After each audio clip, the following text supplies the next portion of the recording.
ওই যে বুড়ি মা আমার নবীর রাস্তায় কাটা বিছায় রাখতো।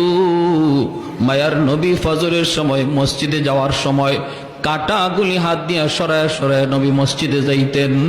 নবী রাতের অন্ধকারে কাটা রাস্তার মধ্যে পুঁতে পুঁতে রাখত।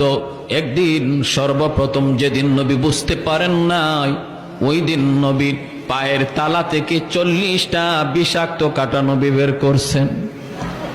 এরপরে রাতে নবী সতর্ক হইয়া মসজিদে যান।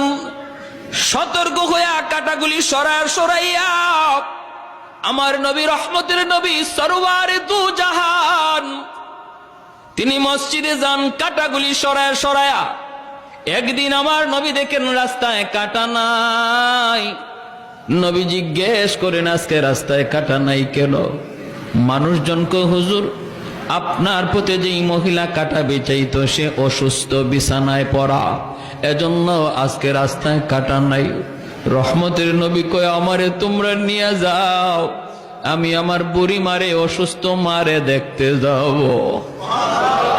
যেই মহিলা আমার নবীর পায়ে থেকে রক্ত ছড়াইলো, ওই মহিলা অসুস্থ হয়েছে, নবী তারে দেখতে বাড়িতে যাইতেছেন। জোরে কন্যা সুবহানাল্লাহ। আমরা হইলে বলতাম তাড়াতাড়ি মরে না কেন?